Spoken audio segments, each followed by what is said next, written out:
కేబినెట్లో స్కామ్ల గురించి తప్ప స్కీమ్ల గురించి చర్చించడం లేదన్నారు మాజీ మంత్రి బీఆర్ఎస్ ఎమ్మెల్యే హరీష్ రావు. రాష్ట్ర ప్రభుత్వంపై తీవ్ర విమర్శలు చేశారు. ఇటీవల జరిగిన కేబినెట్ సమావేశంలో కూడా విద్యుత్ కుంభకోణానికి తెరలేపారని, కాంగ్రెస్ పాలనలో పెద్ద ఎత్తున అవినీతి జరుగుతుందని ఆరోపించారు హరీష్ రావు. ఇక మంత్రులకు కమిషన్ల పంపకాల కోసమే కేబినెట్ మీటింగ్స్ జరుగుతున్నాయని, ప్రజల సమస్యలు అమలు చేయాల్సిన పథకాలపై చర్చించడం లేదని దుయ్యబట్టారు. విషయాల్లో వచ్చిన తేడాలు వాళ్ళే చెప్తున్నారు, మేం చెప్పడం కాదు. ఇలా బీఆర్ఎస్ పాలన 10 ఏళ్లలో కేసీఆర్ గారి నాయకత్వంలో అభివృద్ధికి సంక్షేమానికి కేర్ ఆఫ్ అడ్రస్ గా తెలంగాణను రూపుదిద్దాం. దేశం మనం చూసి నేర్చుకునే విధంగా తెలంగాణను తయారు చేసుకున్నాం. మన మిషన్ కాకతీయ కావచ్చు, మన మిషన్ భగీరథ కావచ్చు, మన 1962 కావచ్చు, గురుకుల పాఠశాలలు కావచ్చు, ఎన్నో కార్యక్రమాలు దేశానికి ఆదర్శంగా తెలంగాణ నిలిపినాం. సాక్ష్యాధారాలతో సహా ఈ పవర్ స్కామ్ ను ఈరోజు బీఆర్ఎస్ పార్టీ బయట పెడతా ఉంది. అక్షరాల 50,000 కోట్ల స్కామ్ ఈ స్కామ్. ఈ 50,000 కోట్ల స్కామ్ లో దాదాపు 30 నుంచి 40% కమిషన్లు దొబ్బడానికి వీళ్ళు రూపకల్పన చేసుకున్నారు. రేవంత్ రెడ్డి ప్రభుత్వం ఎప్పుడు ఏం మాట్లాడినా, ఏం చేసినా, ఏది చేయకపోయినా దాని వెనుక ఒక మిషన్ ఉంటది. ఆ మిషనే కమిషన్. ఉత్తగా ఏం చేయడుగా, ప్రతి దాని వెనుక ఒక మిషన్ ఉంటది. ఆ మిషన్ కమిషన్. ఇది రేవంత్ రెడ్డి ప్రభుత్వం అంటే జనరల్ గా ఏ గవర్నమెంట్ అయినా కేబినెట్ పెట్టుకున్నా ప్రజలకు ఎట్లా మేలు చేయాలి, రాష్ట్రాన్ని ఎట్లా ముందుకు తీసుకుపోవాలి అని ఏ ప్రభుత్వం అయినా ఆలోచిస్తుంది. కానీ రేవంత్ రెడ్డి ప్రభుత్వం మాత్రం తమకు తాము ఎట్లా మేలు చేసుకోవాలి, ఏ ప్లాన్ చేసి కమిషన్లు కొల్లగొట్టాలి, వాటాలు ఎట్లా పంచుకోవాలని మాత్రమే ఆలోచించే ప్రభుత్వం రేవంత్ రెడ్డి ప్రభుత్వం. ఆనాడు థర్మల్ పవర్ ప్లాంట్ దండగా ప్రతిపక్ష నాయకుడిగా, ఇవాళ ముఖ్యమంత్రిగా ఏమంటుండు, థర్మల్ పవర్ ప్లాంట్లే ముద్దు అంటుండు. ఎట్లా మరి ఆనాడు వద్దని ఎట్లా అన్నావు, ఇవాళ ముద్దని ఎట్లా అంటున్నావు? కమిషన్ల కక్కుర్తికి నిదర్శనం ఇవాళ మీరు కొత్తగా కడుతున్నటువంటి థర్మల్ పవర్ ప్లాంట్లు. ఇది రాష్ట్ర ప్రయోజనాల కోసం కాదు, రేవంత్ రెడ్డి గారి సొంత ప్రయోజనాల కోసం, మీ కమిషన్ల కోసం నిర్మిస్తున్నటువంటి పవర్ ప్లాంట్లు. ఇది కేవలం ఒక అదానికో ఒక అంబానీకో మన ఎన్పీడీసీఎల్ ను ఎస్పీడీసీఎల్ ను అప్పజెప్పే కుట్రకు, కేంద్ర ప్రభుత్వ కుట్రలో రాష్ట్ర ప్రభుత్వం భాగస్వామ్యం అవుతుంది. బీజేపీ ప్రభుత్వం యాక్షన్, కాంగ్రెస్ ప్రభుత్వం, రేవంత్ రెడ్డి ప్రభుత్వం ఆ డైరెక్షన్ లో వీళ్ళు యాక్షన్ చేస్తున్నారు. Direction by BJP, action by Revanth government. హైదరాబాద్లో ఎయిర్ క్రాఫ్ట్ ఇంజన్ సర్వీసెస్ కేంద్రాన్ని ప్రధాని మోడీ వర్చువల్గా ప్రారంభించారు. జిఎంఆర్ ఏరోస్పేస్ పార్క్లో saffron air craft engine services కేంద్రాన్ని ప్రారంభించారు. ఈ కార్యక్రమానికి సీఎం రేవంత్ రెడ్డి, కేంద్ర మంత్రి రామ్మోహన్ నాయుడు హాజరయ్యారు. ఇక భారత ఏరోస్పేస్ రంగంలో ఇదో మైలురాయని ప్రధాని మోడీ అన్నారు.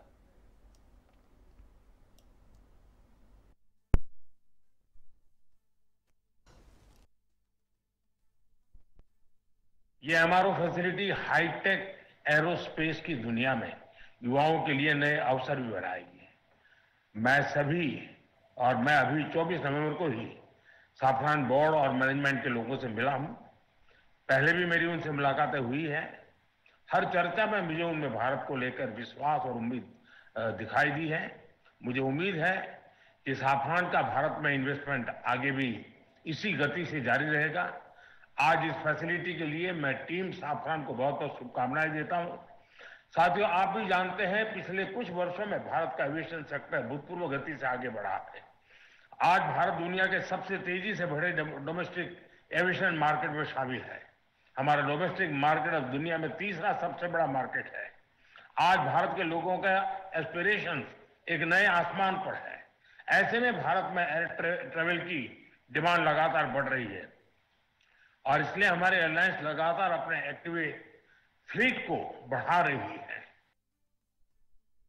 Telangana will continue to support partners like Safran, provide world-class infrastructure and encourage the aerospace and defense sector.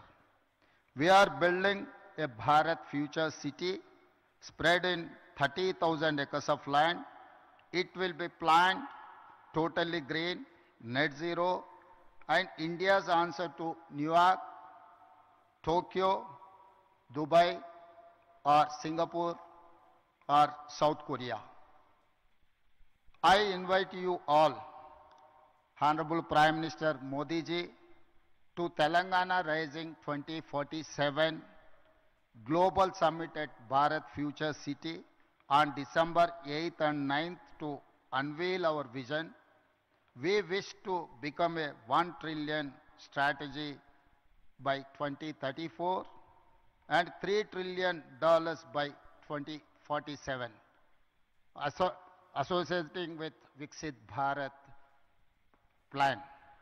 I also appeal to Honorable Prime Minister Narendra Modi ji to declare Bangalore, Hyderabad as a defense and aerospace corridor that will contribute to Viksit Bharat. Jai Telangana, Jai Bharat.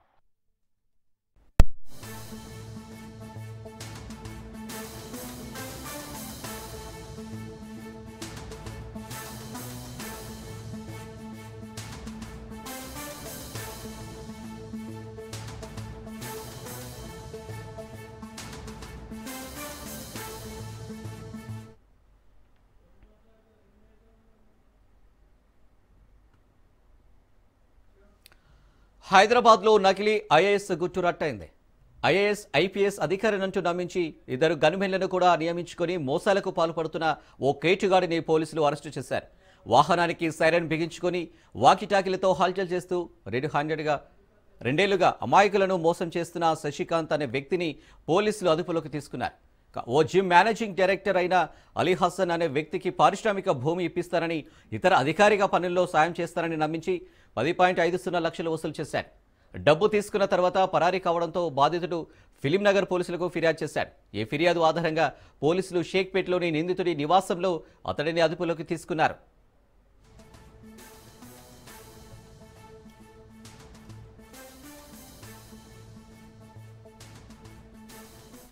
Film Nagar police స్టేషన్లో ఒక వ్యక్తిని ఎవరైతే అతను బత్తుల శశికాంత్ అని చెప్పి, ఇతను నందికొట్కూర్ కర్నూలు అతను native, IPS officer అని కొన్ని చోట్ల, ఐఏఎస్ ఆఫీసర్ అని కొన్ని చోట్ల చెప్తూ వాళ్ళ అఫీషియల్ పొజిషన్ చూపించుకుంటూ, ఫేక్ అఫీషియల్ పొజిషన్ చూపిస్తుంటూ ఎక్స్ప్లాయిట్ చేస్తున్న ఒక వ్యక్తిని అరెస్ట్ చేయడం జరిగింది. మొదటగా గోల్డ్ జిమ్ అని మనకి మాసాబ్ ట్యాంక్ షేక్పేట్ ఏరియాలో ఉన్నటువంటి ఒక జిమ్ అతను ఫస్ట్ ఇది కేసు రిపోర్ట్ చేశారు.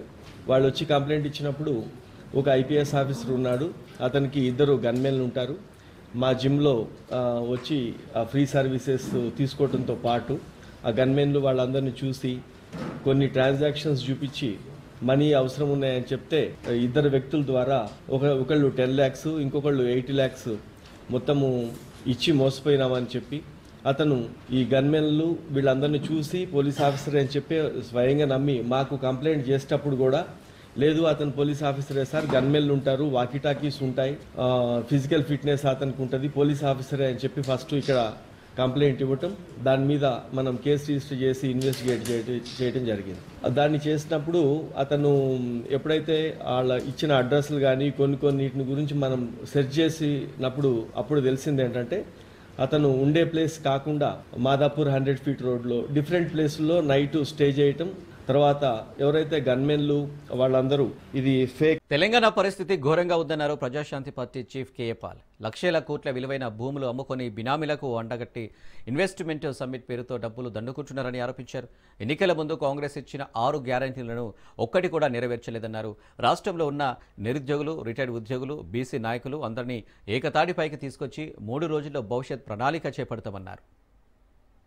ఎంత ఘోరంగా ఉందంటే, ఇప్పుడు 9,000 ఎకరాలు 5 లక్షల కోట్ల భూముల్ని అమ్ముకొని అభివృద్ధి పేరిట బినామీలకు అంటగడుతున్నారని అపోజిషన్ బీఆర్ఎస్ పార్టీ కేటీఆర్ మాట్లాడడం మీరు చూశారు, మీడియా రిపోర్ట్ చేయడం. ఇలాంటి పరిస్థితి వస్తుంది. దాదాపు 9 సార్లు రేవంత్ రెడ్డి ముఖ్యమంత్రి అయిన తర్వాత మేము పర్సనల్గా కలుసుకొని ఈ 2 సంవత్సరాలు ఏ విధంగా మనం అభివృద్ధి చేయాలని ప్లాన్ ఆఫ్ యాక్షన్ ఇస్తే తప్పకుండా సార్ అని మాటిచ్చి ఈ 2 సంవత్సరాలు ఆయన మాట తప్పారు. ఇప్పుడు డిసెంబర్ 8, 9, 10 ఇన్వెస్ట్మెంట్ సమ్మిట్ అని పెట్టి, గ్లోబల్ సమ్మిట్ అని ఏదో మాయ మాట్లాడి ఇక్కడున్న డబ్బుని లక్షల కోట్లని విదేశాలకు ఇన్వెస్ట్మెంట్ అని పేరుతో వీళ్ళు డబ్బు సంపాదించుకుంటున్నారని కూడా ఆరోపణలు మనం మీడియాలో చూసాం. ఇప్పటికే రాష్ట్రం 10 లక్షల కోట్లు అప్పై సర్వనాశనం అయిపోతుంటే, చిన్న చిన్న పార్టీలన్నీ ప్యాకేజ్ స్టార్లుగా మారి క్లోజ్ అయిపోతే బీజేపీ, బీఆర్ఎస్, కాంగ్రెస్కు ధీటుగా ఒక్క ప్రజాశాంతి పార్టీయే కంటిన్యూగా అలిసిపోకుండా పోరాటం చేయడం మీరు చూస్తున్నారు. జూబ్లీ హిల్స్లో నేను పోటీ చేద్దామని లేదా మంచి క్యాండిడేట్ని పెడదామని సల్మాన్ ఖాన్ లాంటి వారు వచ్చారు. 90 లక్షల మంది ఫాలోయింగ్ ఉన్నాయన. భద్రాద్రి కొత్తగూడెం జిల్లాలో గ్రామ పంచాయతీ ఎన్నికల సందడి నెలకొంది. జిల్లాలో మొత్తం 471 గ్రామ పంచాయతీల పరిధిలో 4168 వార్డులకు ఎన్నికలు జరగనున్నాయి. ఇప్పటికే అధికారులు నామినేషన్ల స్వీకరణకు అన్ని ఏర్పాట్లు చేశారు. దీనిపై మరింత సమాచారాన్ని మా ప్రతినిధి నవీన్ అందిస్తారు. ఎన్నికల నోటిఫికేషన్ విడుదల కావడంతో ఈ యొక్క పంచాయతీ ఎన్నికలకు సంబంధించి ఒక సందడి మొదలైనట్లుగా కూడా చూడవచ్చు. ఈ నేపథ్యంలో ఇటు భద్రాద్రి కొత్తగూడెం జిల్లా వ్యాప్తంగా కూడా ఉన్నటువంటి 471 పంచాయతీలలో ఎన్నికలు నిర్వహించేందుకు అధికారులు సన్నద్ధమవుతున్నట్టుగా కూడా చూడవచ్చు. ఈ నేపథ్యంలో ఇటు జిల్లా కలెక్టర్ అన్ని డిపార్ట్మెంట్లతోటి సమీక్షలు నిర్వహిస్తున్నారు. వాటికి సంబంధించినటువంటి ఎన్నికలకు సంబంధించినటువంటి ఈ యొక్క స్పీడ్ అది పెరిగిందని కూడా చూడవచ్చు. ముఖ్యంగా మనం చూసుకుంటే ఈ యొక్క భద్రాద్రి జిల్లా ఏజెన్సీ జిల్లాగా ఉన్నటువంటి భద్రాద్రి కొత్తగూడెం జిల్లా వ్యాప్తంగా కూడా మొత్తం సుమారు 471 పంచాయతీలు అయితే ఉన్నాయి. 471 పంచాయతీలలో మొత్తం 4168 పంచాయతీలు వార్డు అయితే ఇక్కడ ఈ యొక్క జిల్లాలో ఉన్నట్లుగా కూడా చూడవచ్చు. వీటికి సంబంధించి ఎక్కువ శాతం అధికంగా ఎస్టీలకు అయితే కేటాయించబడ్డాయి. ఇటు పంచాయతీ అంటే సర్పంచ్లకు కావచ్చు, లేకపోతే వార్డు సభ్యులు ఎక్కువ శాతం అయితే ఎస్టీలకు కేటాయించినట్లుగా కూడా చూడవచ్చు. అదేవిధంగా సెకండ్ బీసీలకు అయితే కేటాయించినట్లుగా కూడా చూడవచ్చు. దీనికి సంబంధించినటువంటి అధికారులు ఇప్పటికీ అంటే గతంలో ఈ యొక్క పంచాయతీ ఎన్నికలు జరుగుతాయంటూ కూడా జరిగిన నేపథ్యంలో అప్పుడే దీనికి సంబంధించినటువంటి రిటర్నింగ్ ఆఫీసర్లు కావచ్చు, లేకపోతే ఏపీఓలు కావచ్చు, అంటే అసిస్టెంట్ రిటర్నింగ్ ఆఫీసర్లు కావచ్చు, వీళ్ళందరినీ కూడా పీఓలను, పోలింగ్ ఆఫీసర్లను వీళ్ళందరినీ కూడా అలాట్ చేసిన పరిస్థితి కూడా ఉంది. అదేవిధంగా బ్యాలెట్కి సంబంధించినటువంటి పనులు కూడా పూర్తి చేసినట్లుగా కూడా చూడవచ్చు. ముఖ్యంగా మనం చూసుకుంటే వీరికి సంబంధించినటువంటి శిక్షణ తరగతులు కూడా అప్పుడే పూర్తి చేశారు. దీంతో ఈ యొక్క ఎన్నికలకు సంబంధించినటువంటి అంటే మోస్ట్లీ పనులన్నీ కూడా అయిపోయినట్టుగా కూడా అధికారులు చెప్తున్న పరిస్థితి కూడా ఉంది. ఇక ఈ జిల్లా వ్యాప్తంగా చూసుకుంటే మనం మొత్తంగా 471 పంచాయతీలు ఉండగా ఈ యొక్క 471 పంచాయతీలలో సుమారు 460 ఎస్టీలకు కేటాయించబడినట్లుగా కూడా చూడవచ్చు. అదేవిధంగా ఎస్సీలకు 2, జనరల్ 9 కేటాయించినట్లుగా కూడా చూడవచ్చు. అయితే దీనికి సంబంధించి ఏదైతే 471 పంచాయతీలలో సుమారు 4168 వార్డులు ఉన్నట్టుగా కూడా చూడవచ్చు. 4168 వార్డులలో 2648 ఎస్టీలకు కేటాయించారు. 18 అంటే స్థానాలు ఏదైతే వార్డు స్థానాలు ఎస్సీలకు కేటాయించారు. అదేవిధంగా 17 బీసీలకు, 1485 అయితే జనరల్ అభ్యర్థులకు అయితే ఈ యొక్క వార్డు మెంబర్లకు పోటీ చేసేందుకైతే ఈ యొక్క అంటే రిజర్వేషన్ కేటాయించినట్లుగా కూడా మనం చూడవచ్చు. అదేవిధంగా మొత్తం భద్రాద్రి కొత్తగూడెం జిల్లా వ్యాప్తంగా ఉన్నటువంటి 471 పంచాయతీలకు సంబంధించి 3 విడతలుగా ఈ యొక్క ఎన్నికలు జరగనున్నట్లుగా కూడా చూడవచ్చు. దీంట్లో 159 గ్రామ పంచాయతీలకు సంబంధించి ఈ యొక్క మొదటి విడత ఎన్నికలు జరుగుతాయి. 159 గ్రామ పంచాయతీలలో 1436 వార్డులు అయితే ఉన్నట్లుగా కూడా చూడవచ్చు.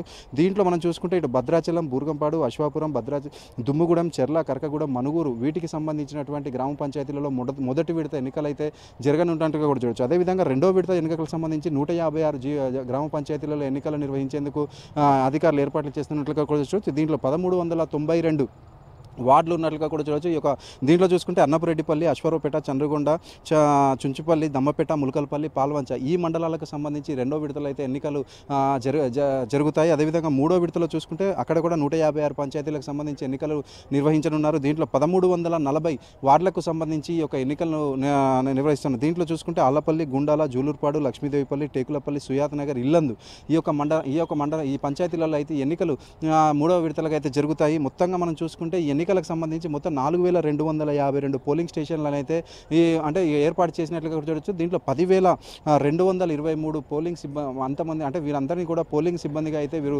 ఉపయోగించుకుంటున్నట్లుగా చూడవచ్చు. మొత్తంగా మనం చూసుకుంటే ఈ ఎన్నికల నగరం మోగడంతో ఇటు ఎవరైతే ఆశావాహులు ఉన్నారో వారు కావచ్చు, లేకపోతే వారు నామినేషన్లు చేసే హడావిడిలో ఉండగా ఇటు జిల్లా అధికారులు మాత్రం ఈ యొక్క ఎన్నికలను సజావుగా సాగేందుకు ఏర్పాట్లు చేస్తున్నట్లుగా కూడా చూడవచ్చు. కెమెరామెన్ మధుతో నవీన్, రాజ్ న్యూస్, భద్రాద్రి జిల్లా. భూములు ప్రజల సొత్తు అని అబ్బ సొత్తు అత్త సొమ్ము అన్నట్టు దానం చేస్తే చూస్తూ ఊరుకోదన్నారు బీఆర్ఎస్ వర్కింగ్ ప్రెసిడెంట్ కేటీఆర్. వరంగల్లోనూ రిజిస్ట్రేషన్ ధర తగ్గించి ప్రజల భూములను ప్రభుత్వం అమ్ముతుంది అంటే అనుమతిస్తారా అంటూ ప్రశ్నించారు. ఇక కాంగ్రెస్ అగ్రనేత రాహుల్ గాంధీపై తీవ్ర విమర్శలు చేశారు. తెలంగాణలో కాంగ్రెస్ ప్రభుత్వం చేపట్టిన కులగణన దేశానికి ఆదర్శంగా చూపించడంపై మండిపడ్డారు. కులగణన పేరుతో భారీగా ప్రజాధనాన్ని ఖర్చు చేసి చివరకు బీసీ వర్గాలకు అన్యాయం చేయడంపై ఆయన ఆగ్రహం వ్యక్తం చేశారు.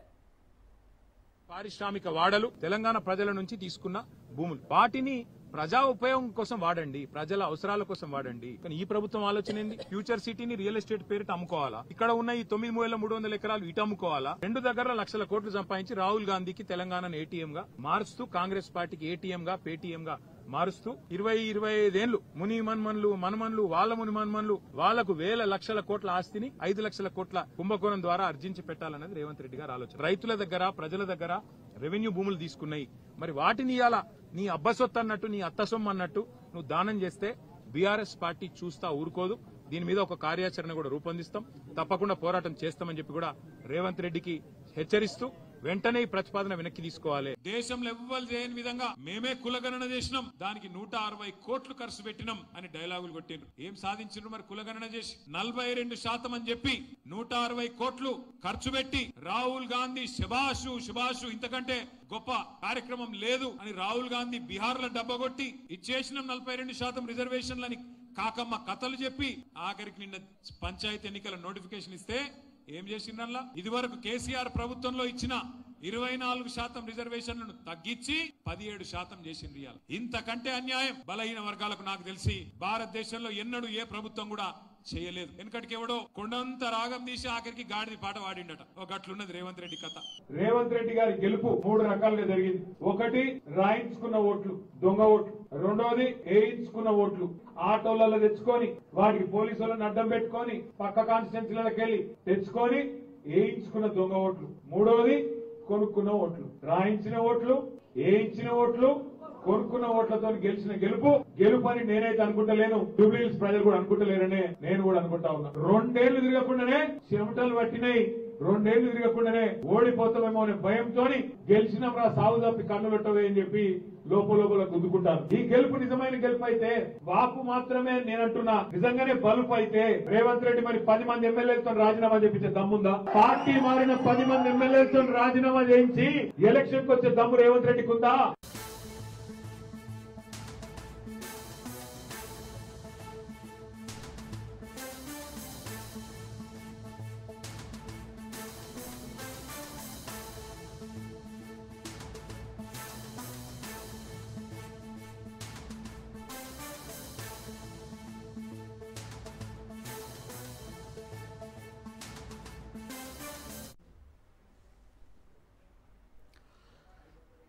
తెలంగాణలో నేటి నుంచి పంచాయతీ ఎన్నికల పోరు మొదలవుతుంది. మొదటి దశలో 189 మండలాల్లోని 4,236 సర్పంచ్ స్థానాలకు 37,440 వార్డులకు ఎన్నికలు జరగనున్నాయి. ఆయా జిల్లాలో కలెక్టర్లు ఎన్నికల నోటిఫికేషన్లు జారీ చేయనున్నారు. వెంటనే మొదటి విడత సర్పంచ్ ఎన్నికలకు నామినేషన్ల స్వీకరణ ఆరంభమవుతుంది. నవంబర్ 29 వరకు వీటిని స్వీకరిస్తారు. నవంబర్ 30న నామినేషన్ పత్రాల పరిశీలన ఉంటుంది. వీటిపై డిసెంబర్ 1న వినతులను స్వీకరిస్తారు. డిసెంబర్ 2న ఆయా దరఖాస్తులను పరిష్కరిస్తారు. డిసెంబర్ 3న నామినేషన్ల ఉపసంహరణకు ఛాన్స్ ఉంటుంది. అదే రోజు అభ్యర్థుల తుది జాబితాను ప్రకటిస్తారు. 11న పోలింగ్ జరుగుతుంది. అదే రోజు ఫలితాలను వెల్లడిస్తారు. ఉప సర్పంచ్ ఎన్నికలను కూడా నిర్వహిస్తారు. రాష్ట్ర ఎన్నికల సంఘం ఆదేశాల మేరకు యంత్రాంగం ఎన్నికల నిర్వహణకు సన్నాహాలు పూర్తి చేస్తుంది.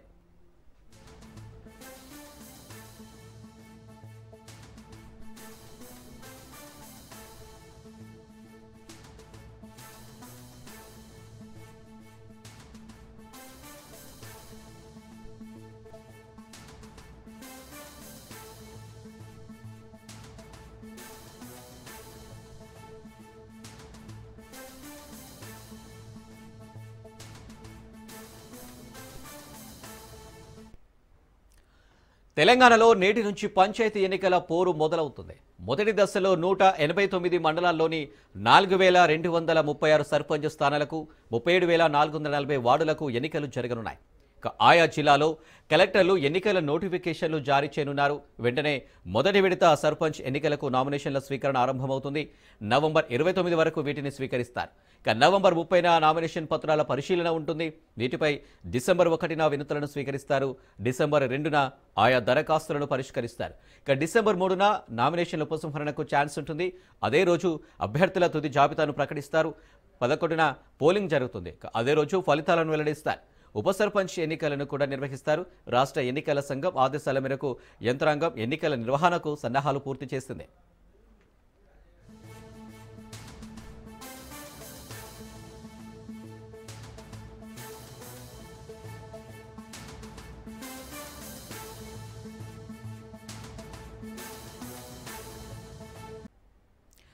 గ్రామ పంచాయతీ ఎన్నికల నేపథ్యంలో రాష్ట్ర ఎన్నికల కమిషనర్ రాణి కుముదిని అధికారులకు దిశానిర్దేశం చేశారు. గ్రామ పంచాయతీ ఎన్నికలు ఎలాంటి లోటుపాటు లేకుండా నిర్వహించాలని ఆమె సూచించారు. కలెక్టర్లు, పోలీస్ కమిషనర్లు, ఎస్పీలు, ఇతర జిల్లా ఉన్నతాధికారులతో రాష్ట్ర ఎన్నికల కమిషనర్ వీడియో కాన్ఫరెన్స్ నిర్వహించారు. ఎన్నికల నియమావళిని పకడ్బందీగా అమలు చేయాలని అన్నారు. గురువారం నుంచి ప్రారంభమయ్యే నామినేషన్ల ప్రక్రియతో పాటు భద్రత, పోలింగ్ ఏర్పాట్లపై ఈ సందర్భంగా చర్చించారు. అదనపు డీజీ మహేష్ భగవత్, పంచాయతీరాజ్ డైరెక్టర్ సృజన తదితరులు ఈ సమావేశంలో పాల్గొన్నారు.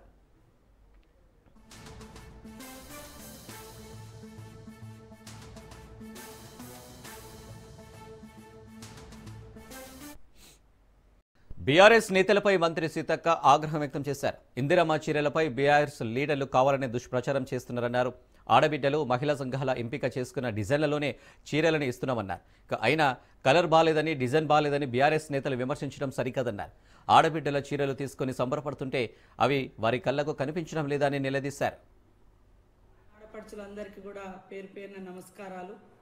మీ అందరి ఆలోచనలతో మీరు ఎంపిక చేసిన కలర్స్, మీరు ఎంపిక చేసిన డిజైన్స్తో మరి ఇందిరమ్మ బర్త్డే సందర్భంగా మన ముఖ్యమంత్రి రేవంత్ రెడ్డి గారు, సహచర మంత్రులు రాష్ట్రంలో మరి ఈ యొక్క చీరల పంపిణీ కార్యక్రమాన్ని ప్రారంభించడం జరిగింది.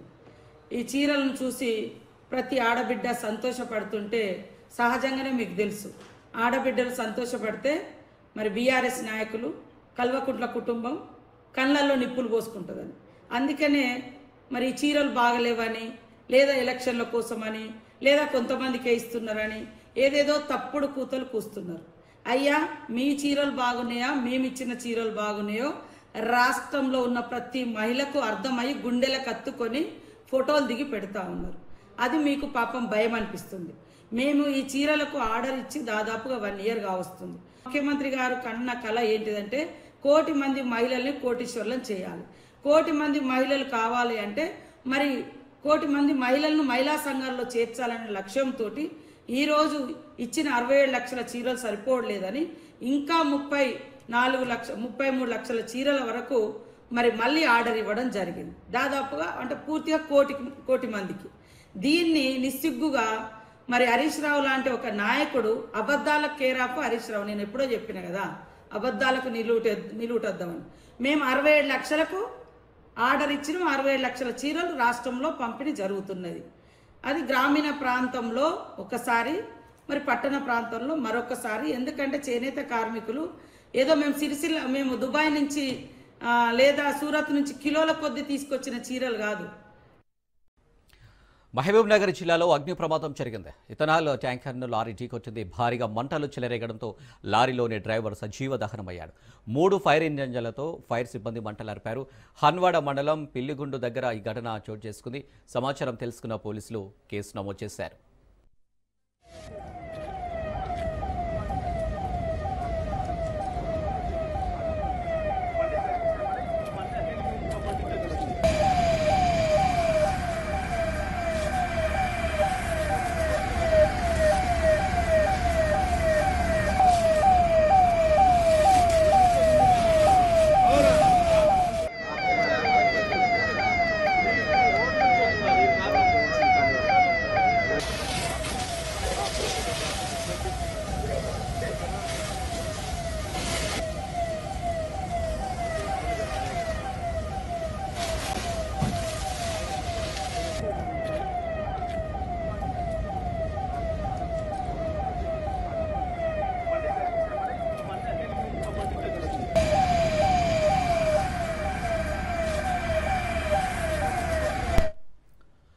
మహబూబ్ నగర్ జిల్లాలో అగ్ని ప్రమాదం జరిగింది. ఇథనాల్ ట్యాంకర్ను లారీ ఢీకొట్టింది. భారీగా మంటలు చెలరేగడంతో లారీలోని డ్రైవర్ సజీవ దహనమయ్యాడు.